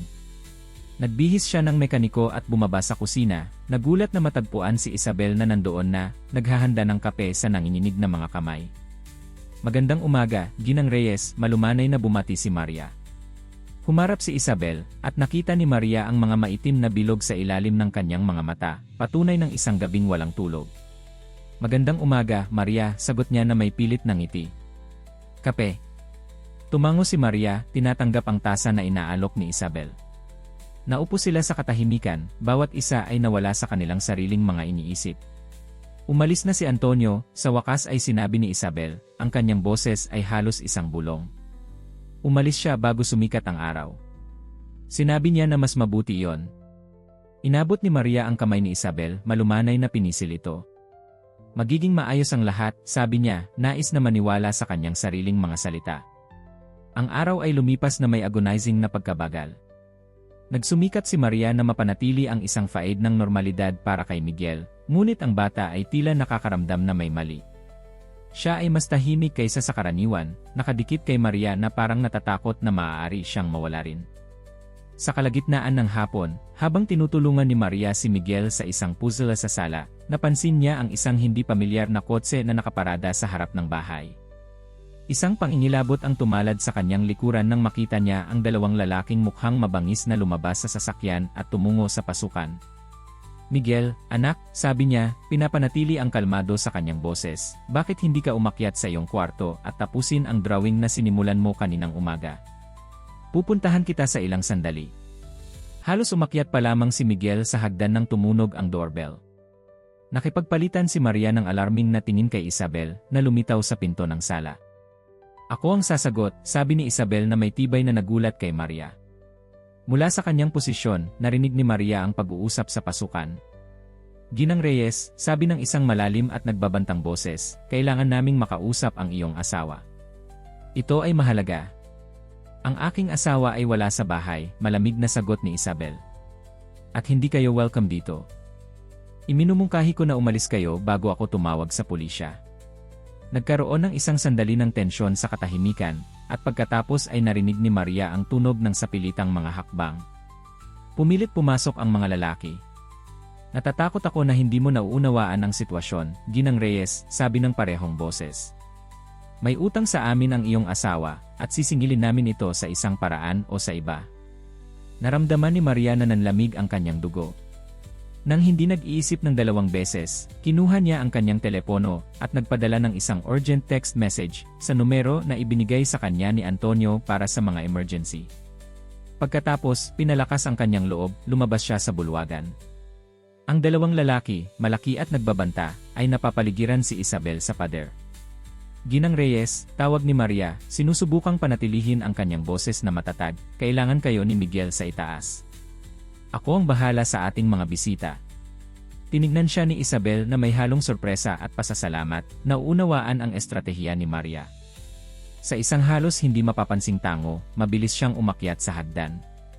Hinarap ni Maria ang mga nanloloob, ang kanyang puso ay malakas na tumitibok, ngunit determinado na protektahan ang pamilya.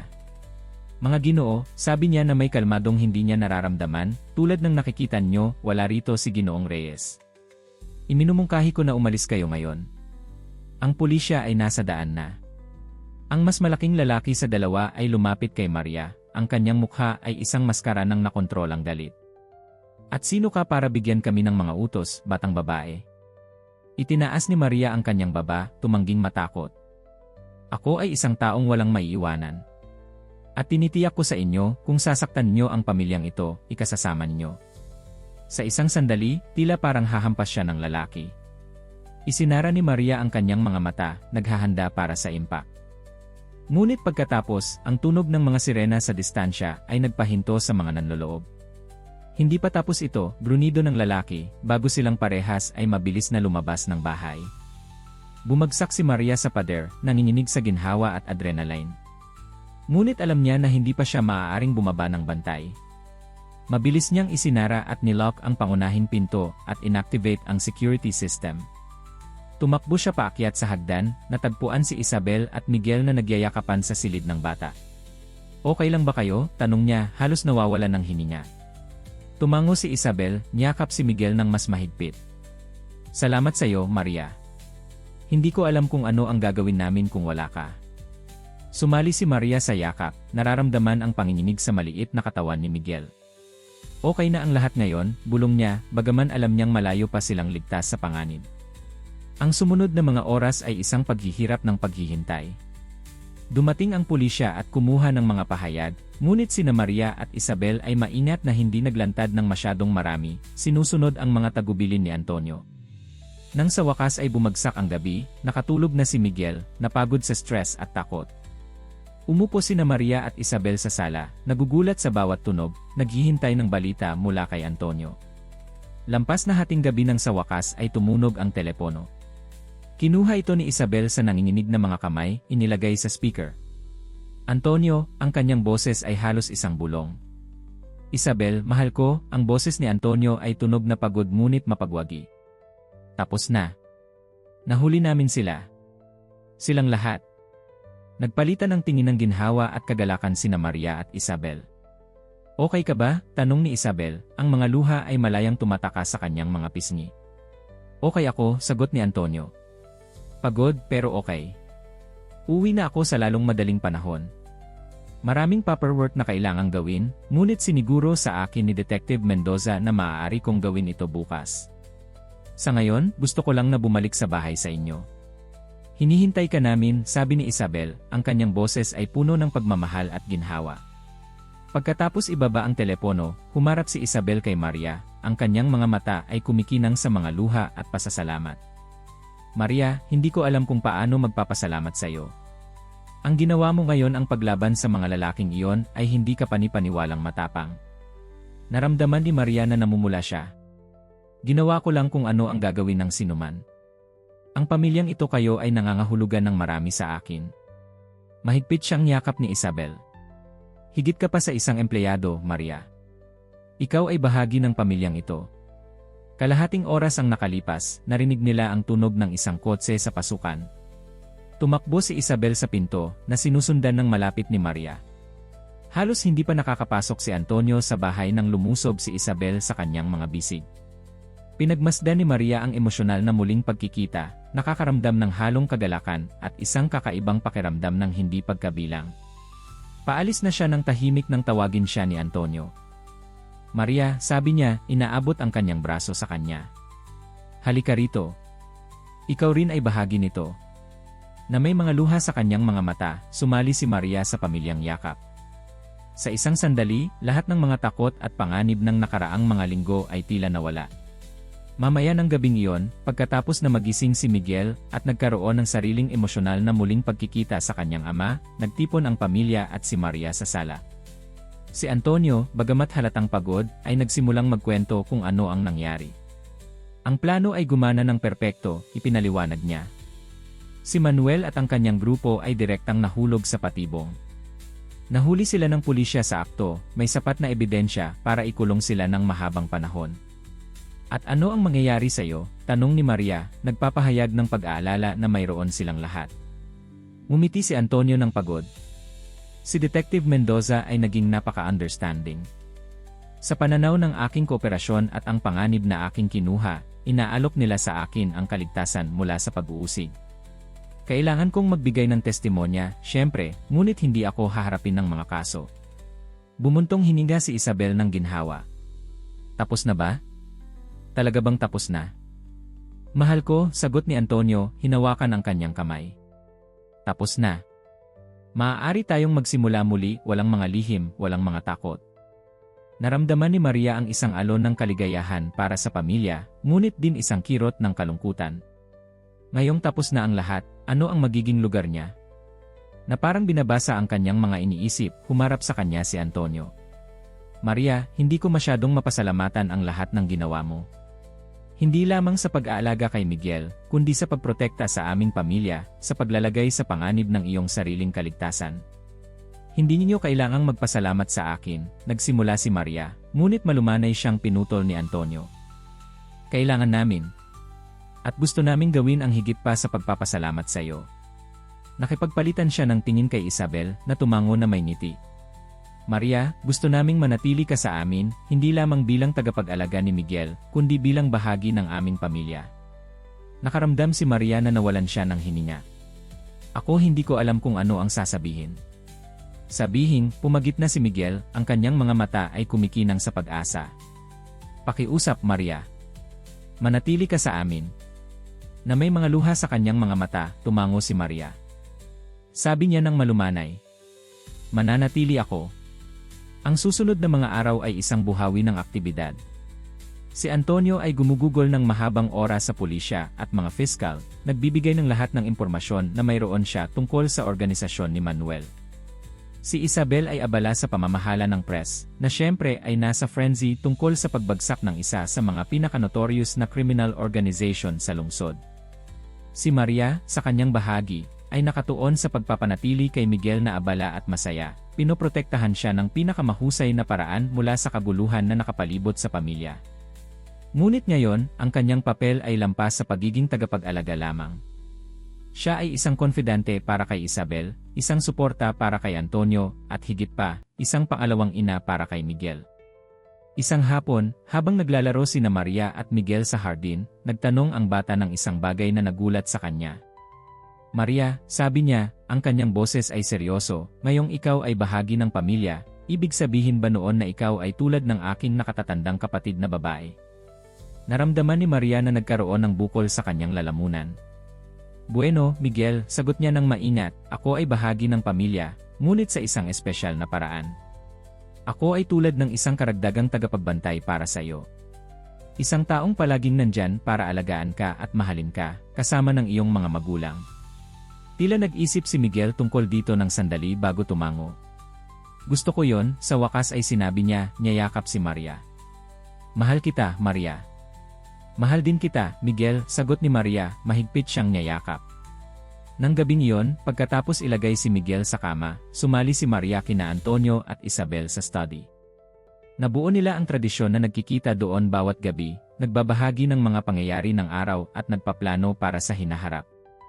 Ang paglilitis ay magsisimula sa susunod na linggo, ipinabatid ni Antonio. Sinasabi ng fiskal na mayroon silang matibay na kaso. Sa aking testimonya, halos siguradong si Manuel at ang iba pa ay gugugol ng natitirang bahagi ng kanilang buhay sa bilangguan. Paano ka nakakaramdam tungkol dito? Tanong ni Maria, napapansin ang paghalong emosyon sa mukha ni Antonio. Malalim na nagbuntong hininga si Antonio. Ito ay komplikado. Sa isang banda, nakakaramdam ako ng ginhawa na ang lahat ng ito ay sa wakas ay papatapos na. Sa kabilang banda, hindi ko maiwasang makaramdam ng ilang pagkakasala. Pagkatapos ng lahat, may panahon na itinuturing ko si Manuel na isang kaibigan. Hinawakan ni Isabel ang kamay ng kanyang asawa. Ginawa mo ang tama, Antonio. Pinili mo ang iyong pamilya, pinili mong gawin ang tama. Tama si Isabel, dagdag ni Maria.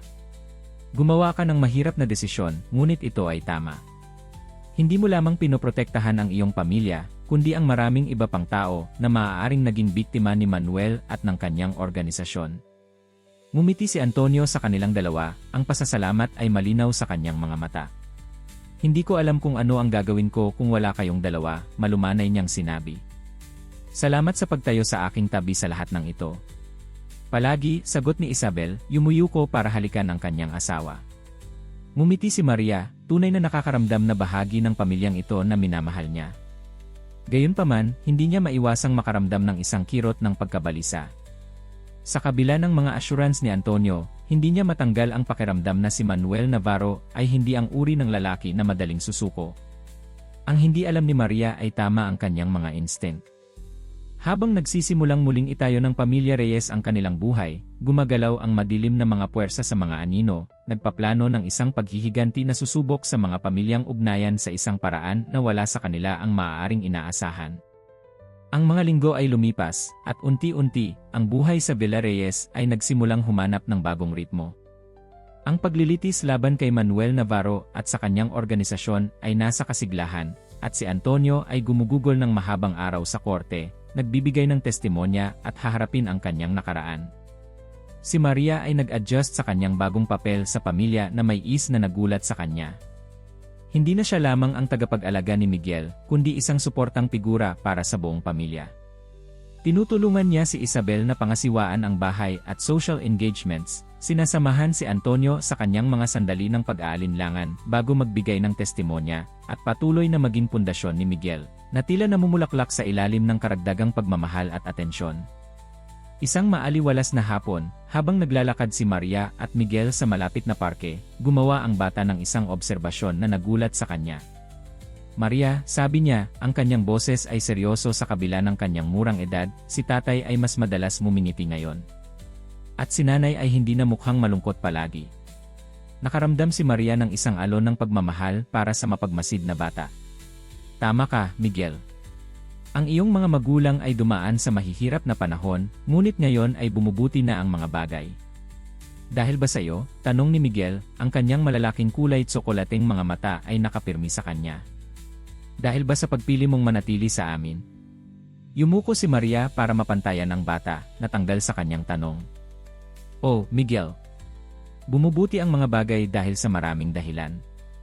Ang iyong mga magulang ay napakalakas at matatapang. At ikaw, aking maliit, ay isang patuloy na mapagkukunan ng kagalakan para sa ating lahat. Kung nakatulong ako sa anumang paraan, masaya ako. Mahigpit siyang yakap ni Miguel. Masaya ako na nanatili ka, Maria. Mahal kita. Mahal din kita, Miguel, sagot ni Maria, naramdaman na lumalaki ang kanyang puso sa pagmamahal para sa batang ito na naging napakahalagang bahagi ng kanyang buhay. Nang gabing iyon, pagkatapos ilagay si Miguel sa kama, sumali si Maria kina Antonio at Isabel sa opisina, tulad ng naging kanilang nakagawian. Si Antonio ay mukhang partikular na pagod, ang mga linya ng stress ay malinaw sa kanyang mukha. Kumusta ang araw? Malumanay na tanong ni Isabel, nagsiserve ng isang tasa ng tsaa sa kanyang asawa. Malalim na nagbuntong hininga si Antonio. Mahirap. Sinubukan ng abogado ni Manuel na sirain ang aking kredibilidad, ipinahihiwatig na ako ay kasing guilty tulad niya. Ngunit magaling na trabaho ang ginawa ng piskal sa pagtatanggol sa aking kooperasyon at sa panganib na kinuha ko. Ginagawa mo ng napakahusay, Antonio, sabi ni Maria, nag-aalok ng suportang ngiti. Ginagawa mo ang tama. Ibinabalik ni Antonio ang isang pagod na ngiti. Salamat, Maria. Hindi ko alam kung ano ang gagawin namin kung wala ka.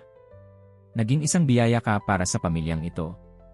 Tumango si Isabel sa pagsang-ayon. Totoo iyon. Maria, hindi namin lubos mapasalamatan ang lahat ng ginawa mo para sa amin. Naramdaman ni Maria na namumula siya sa mga papuri. Hindi ninyo kailangang magpasalamat sa akin. Ang pamilyang ito kayo ay nangangahulugan ng lahat sa akin. Ang sandali ay na-interrupt ng tunog ng telepono ni Antonio. Kumulot ang kanyang noo nang makita ang numero, ngunit sinagot pa rin. Detective Mendoza.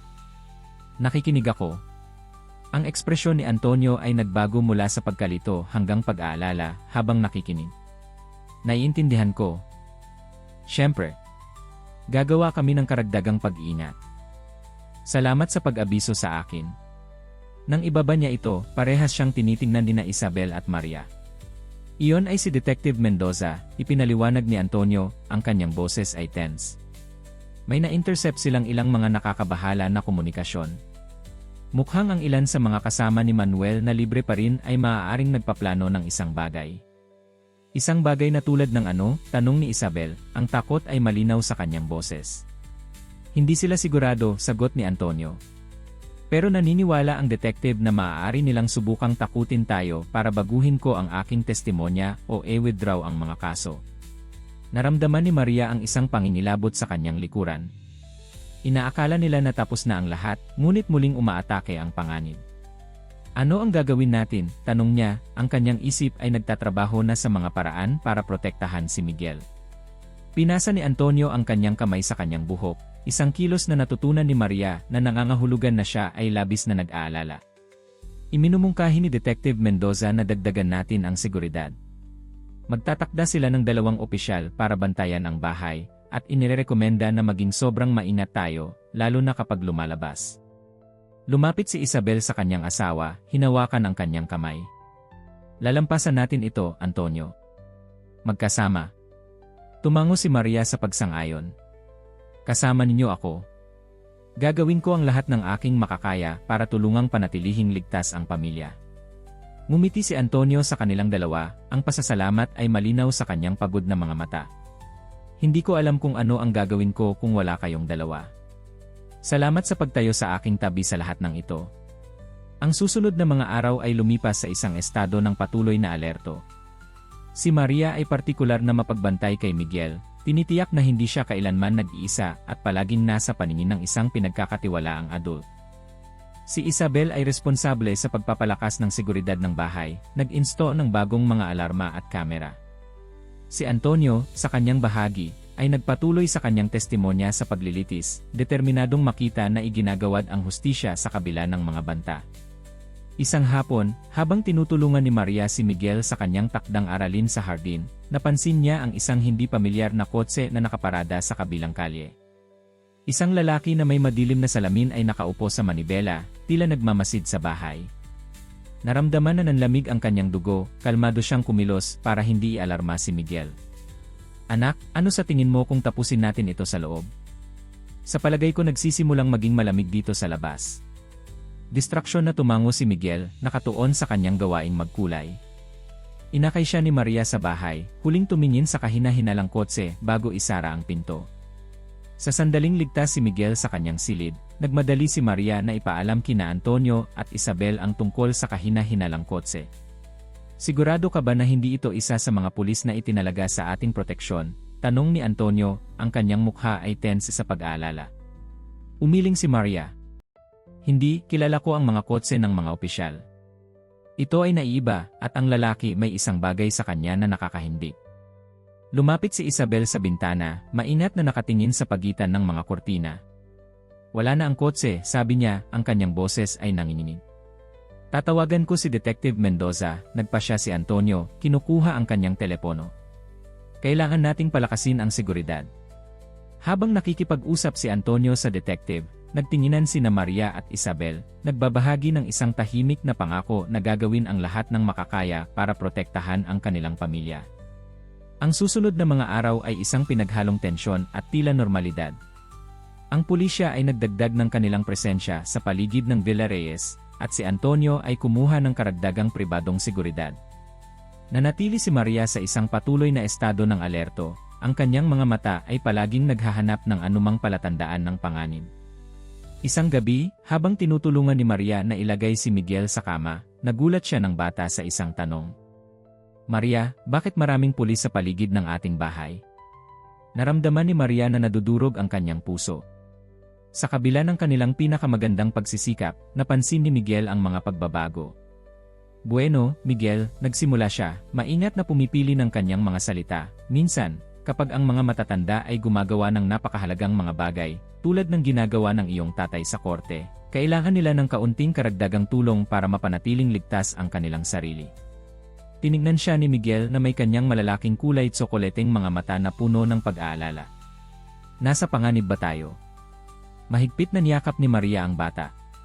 Hindi, anak. Ligtas tayo. Nandito kaming lahat para protektahan ka. Ang iyong tatay, ang iyong nanay, ako, at lahat ng mga pulis na iyon. Wala kang dapat ipag-alala.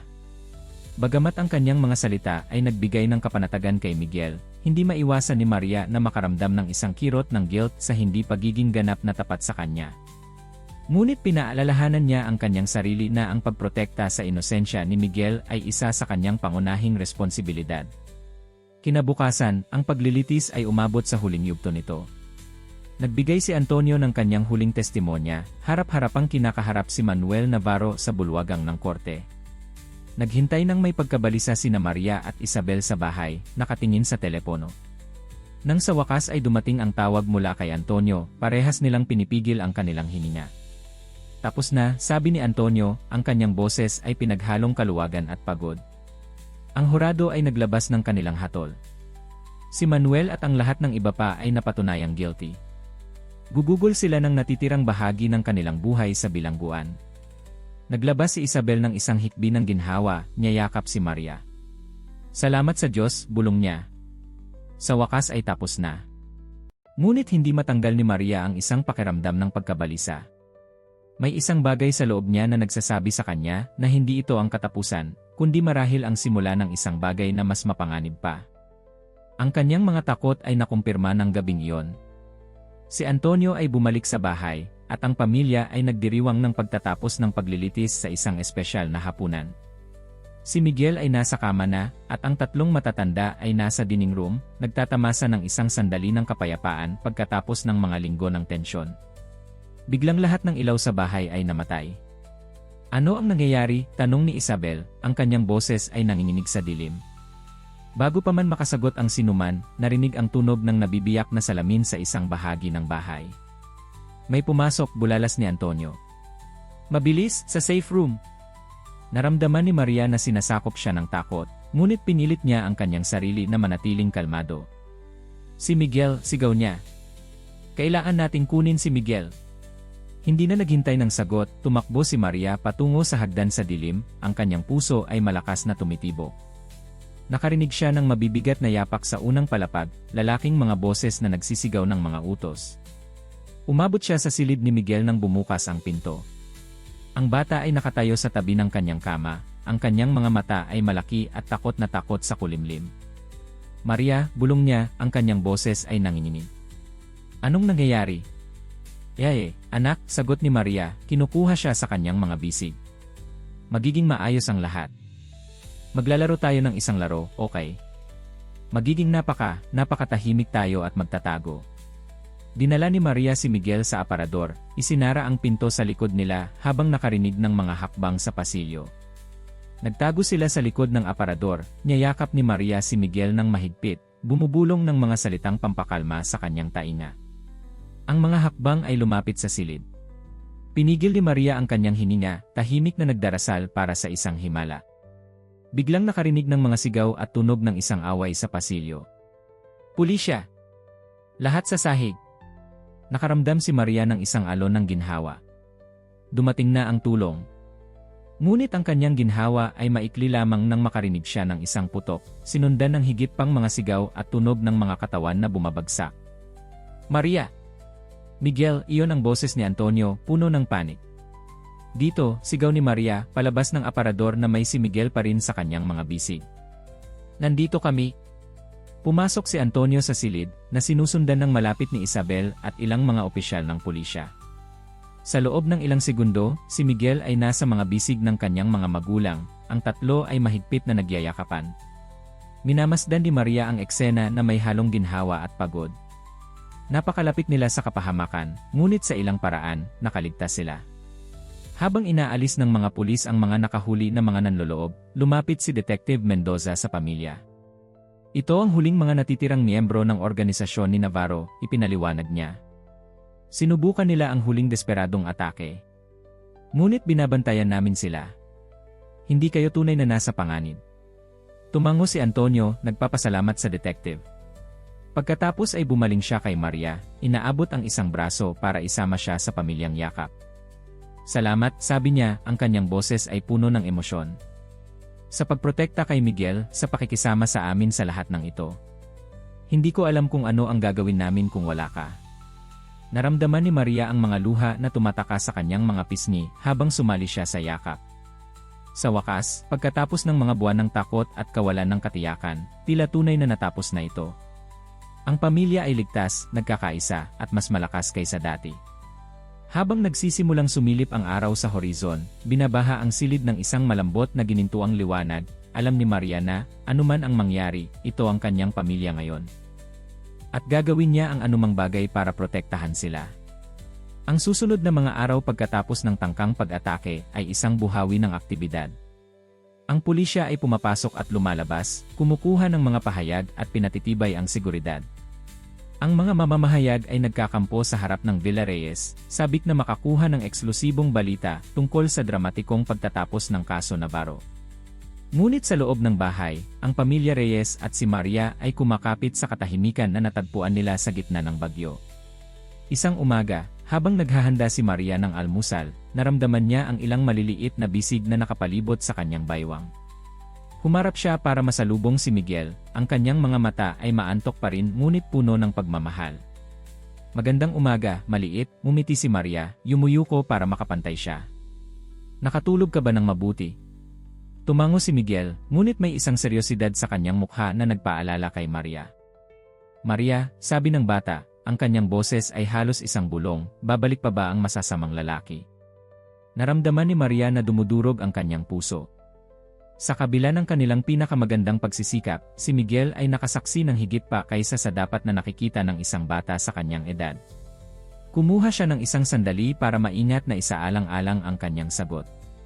Hindi, anak, sa wakas ay sinabi niya, tinitignan ng direkta ang mga mata ng bata. Hindi babalik ang masasamang lalaki. Ang iyong tatay, ang pulisya, at maraming matatapang na tao ay tinitiyak na hindi nila tayo maaaring saktan muli. Tila pinroseso ni Miguel ang impormasyong ito, ang kanyang maliit na noo ay nakakunot sa konsentrasyon. Ipinangako mo ba? Ipinangako ko, tugon ni Maria, mahigpit na niyayakap ang bata. At alam mo na palagi kong tinutupad ang aking mga pangako, tama ba? Tumango si Miguel sa kanyang balikat, at naramdaman ni Maria kung paano iniwan ng tensyon ang kanyang maliit na katawan. Sa sandaling iyon, sumumpa siya sa kanyang sarili na gagawin niya ang lahat ng kanyang makakaya para mabawi ni Miguel ang pagkawala ng pag-aalala at kagalakan na angkop sa kanyang edad. Mamaya ng araw na yon, tinipon ni Antonio ang buong pamilya, kasama si Maria, sa sala. Ang kanyang mukha ay nagpapakita ng mga senyales ng pagod, ngunit may bagong determinasyon sa kanyang mga mata. Nag-iisip ako, nagsimula siya, tinitignan ang bawat isa sa kanila, at sa palagay ko kailangan natin ng pagbabago. Isang bagong simula. Kinuha ni Isabel ang kamay ng kanyang asawa, hinihikayat siyang magpatuloy. Iminumungkahi ko na kumuha tayo ng isang mahabang bakasyon, nagpatuloy si Antonio. Malayo mula rito, malayo sa lahat ng ito. Isang lugar kung saan maaari tayong gumaling bilang isang pamilya at muling tuklasin ang ating sarili. Nakaramdam si Maria ng isang kirot ng kalungkutan. Siyempre, kailangan ng pamilya ng oras na mag-isa para makabawi. Nauunawaan niya na hindi siya bahagi ng tayo na yon. Nagsimula siyang tumayo, nag-iisip na mas mabuting iwanan sila upang talakayin ang kanilang mga plano. Saan ka pupunta, Maria? Tanong ni Antonio, nagulat. Ako ay naisip na gusto ninyo ng privacy para talakayin ang inyong mga planong pampamilya, sagot ni Maria, nag-aalinlangan. Nagpalitan ng tingin sina Isabel at Antonio bago nagsalita si Isabel. Maria, kapag sinasabi ni Antonio na pamilya, kasama ka. Hindi namin maiisip na gawin ito kung wala ka. Naramdaman ni Maria na nagkaroon ng bukol sa kanyang lalamunan. Pero hindi talaga ako bahagi ng pamilya. Ako ay isa lamang niyo. Ikaw ay higit pa sa isang tagapag-alaga, putol ni Antonio ng matatag. Ikaw ang nagpanatili sa pamilyang ito na sama-sama sa pinakamadilim na mga oras. Sino ang nagprotekta sa aming anak noong pinakakailangan namin? Ikaw ay bahagi ng pamilyang ito, Maria, kung gusto mong maging ganoon. Si Miguel, na tahimik na nakikinig, ay biglang tumalon mula sa kanyang upuan at tumakbo para yakapin si Maria. Pakiusap, sabihin mong pakiusap niya. Ayokong pumunta kahit saan kung wala ka. Tumingin si Maria sa mga umaasang mukha sa kanyang paligid, nakakaramdam na nag-ipon ang mga luha sa kanyang mga mata. Sa unang pagkakataon sa kanyang buhay, tunay siyang nakakaramdam na bahagi ng isang bagay, tunay na minamahal at pinapahalagahan. Bulong niya, ang kanyang boses ay nasira sa emosyon. Gusto kong maging bahagi ng pamilyang ito. Lumiwanag ang mukha ni Miguel sa isang radiant na ngiti, at sa madaling panahon ay nakaramdam si Maria na nakapalibot sa isang group hug. Ang mga luha at tawa ay nagkahalo sa isang catharsis ng mga emosyon. Ang susunod na mga linggo ay isang buhawi ng mga paghahanda. Nagpasya silang gumugol ng isang buwan sa isang hiwalay na beach house, malayo sa ingay ng lungsod at mga alaala ng mahihirap na panahon. Tumulong si Maria sa pag-empeke, tinitiyak na mayroon si Miguel ng lahat ng kanyang paboritong mga laruan at libro. Sa araw ng pag-alis, habang naglo-load sila ng kotse, hindi maiwasan ni Maria na tumingin pabalik, patungo sa Villa Reyes. Ang mansyon, na dating tila malamig at nakatatakot, ay ngayon ay puno ng mga alaala, parehong mabuti at masama. Ngunit habang nakikita niya si Miguel na excited na tumatakbo sa paligid ng kotse, Si Isabel na tumatawa sa isang bagay na sinabi ni Antonio, alam niya na ang tahanan ay hindi isang lugar, kundi ang mga taong kasama mo. Ang paglalakbay sa beach ay mahaba, ngunit puno ng tawa at mga kanta. Pinagtibay ni Miguel na maupo sa tabi ni Maria sa backseat, at gumugol sila ng mga oras sa paglalaro ng mga laro at pagkukwento ng mga kwento. Nang sa wakas ay dumating sila sa kanilang destinasyon, ang araw ay lumulubog, pinipintahan ang kalangitan ng mga kulay ginto at rosas. Ang beach house ay maganda, na may malalaking bintana na nakaharap sa karagatan at isang perpektong terrace para sa dinner sa labas. Ngunit ang pinaka-nakakagulat ay ang pakiramdam ng kapayapaan na tila pumapaligid sa lugar. Nang gabing iyon, pagkatapos makatulog si Miguel, pagod mula sa excitement ng paglalakbay, ang tatlong matatanda ay umupo sa terrace, minamasdan ang mga bituin at nakikinig sa malumanay na dagundong ng mga alon. Alam mo, sabi ni Antonio, na bumabagsak ang komportableng katahimikan, 1 taon na ang nakalipas, hindi ko maaaring ilarawan na tayo ay magiging dito, ganito. Kinuha ni Isabel ang kanyang kamay, malumanay na ngumingiti. Ang buhay ay may kakaibang paraan para gulatin tayo, hindi ba? Tumango si Maria, mapag-isip. Nang unang dumating ako sa Villarreyes, sobrang kinakabahan ako. Hindi ko inakala na makakakita ako ng isang pamilya. At hindi namin inasahan na makakakita kami ng isang taong magiging napakahalagang bahagi ng aming buhay, kinumpleto ni Antonio, maligayang ngumingiti kay Maria. Nakakatawa kung paano ang pinakamahirap na mga kalagayan ay maaaring magdala ng mga pinaka-hindi inaasahang regalo. Tumango si Isabel, ang kanyang mga mata ay kumikinang sa napigilang emosyon. Dumaan tayo sa napakarami pero tingnan nyo tayo ngayon. Nandito tayo magkakasama, mas malakas kaysa dati. Ang mga araw sa beach ay dumaan sa isang blur ng araw, buhangin, at tawa. Si Miguel ay namumulaklak sa ilalim ng patuloy na atensyon at relaxed na kapaligiran. Masayang pinagmamasdan siya ni Maria habang nagtatayo siya ng elaboradong mga kastilo sa buhangin, nagsasayaw sa mga alon, at humahabol ng mga sigol sa baybayin. Isang hapon, habang natutulog si Miguel sa siesta, natagpuan ni Maria ang kanyang sarili na naglalakad sa beach kasama si Antonio. Naglakad sila sa isang komportableng katahimikan sa loob ng ilang sandali, hanggang sa nagsalita si Antonio.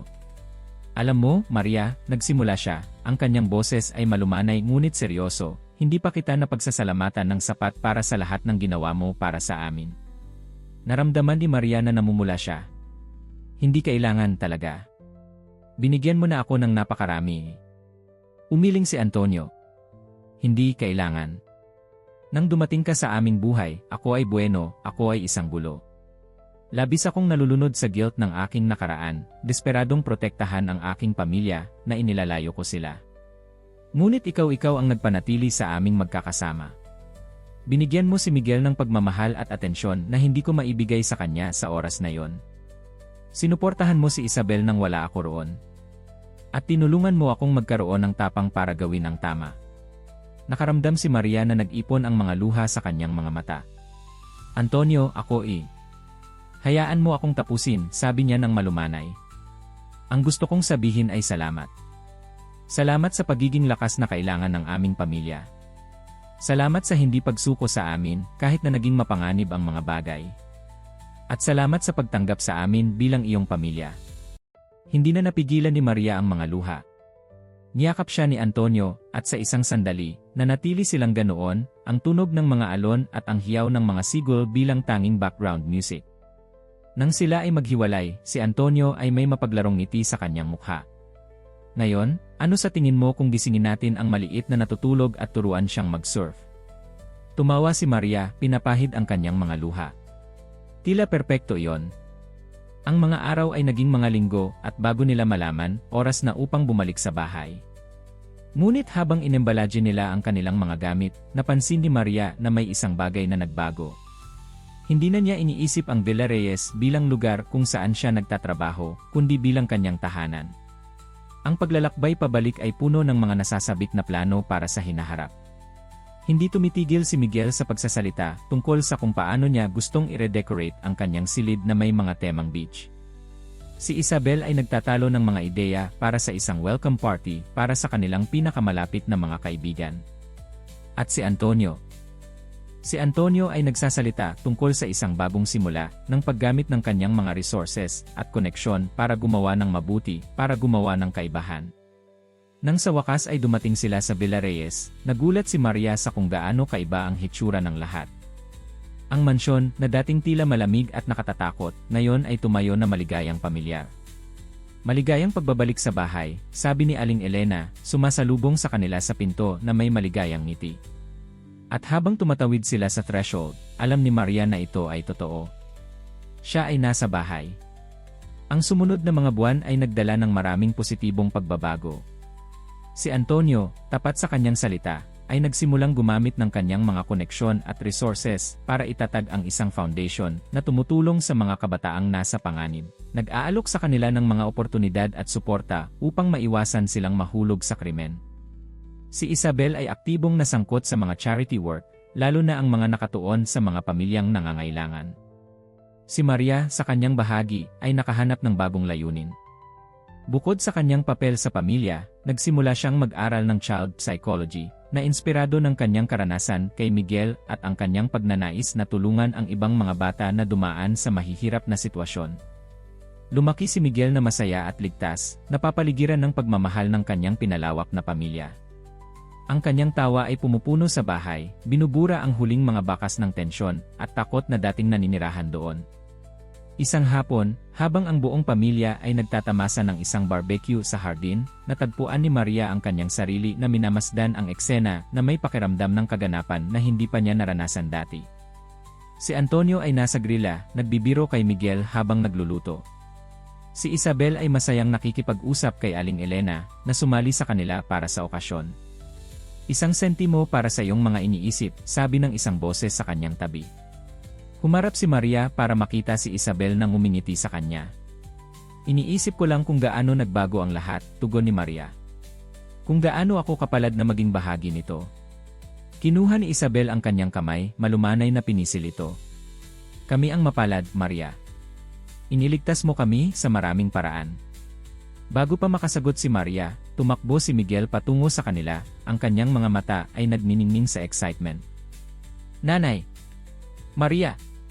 Halina kayo! Sinasabi ni tatay na oras na para kumain. Tumatawa, hinayaan ng dalawang babae ang kanilang sarili na madala ng entusiasmo ng bata. Habang sila ay nauupo sa paligid ng garden table, itinaas ni Antonio ang kanyang baso sa isang toast. Sa pamilya, sabi niya, ang kanyang tingin ay dumaan sa mga nakangiting mukha sa kanyang paligid. Sa mga bigkis na nagbubuklod sa atin, mas malakas kaysa sa dugo. Sa pagmamahal na dinala tayo sa kadiliman at dinala tayo sa liwanag. Sa pamilya, inulit ng lahat ng sabay-sabay. At habang lumulubog ang araw sa Villarreyes, binabaha ang hardin ng isang ginintuang liwanag, alam ni Maria na natagpuan na niya ang kanyang lugar sa mundo. Sa pamilyang ito na tumanggap sa kanya, sa tahanang ito na magkasama nilang itinayo, sa pagmamahal na ito na nakayanan ang lahat ng pagsubok. Ang tagapag-alaga na dating dumating na kinakabahan sa isang malamig at distanteng mansyon ay naging isang mahalagang bahagi ng isang mainit at mapagmahal na pamilya. Ang mga lihim at panganib ng nakaraan ay nagbigay daan sa isang maliwanag at puno ng pag-asang hinaharap. At kaya, sa dapit hapon ng isang perpektong araw, napapaligiran ng mga taong minamahal niya at nagmamahal sa kanya, ngumiti si Maria, alam na ito ay ang unang pahina lamang ng isang bagong kabanata sa kanilang buhay. Isang kabanata na puno ng pagmamahal, tawa at pangako ng marami pang mga adventure na darating.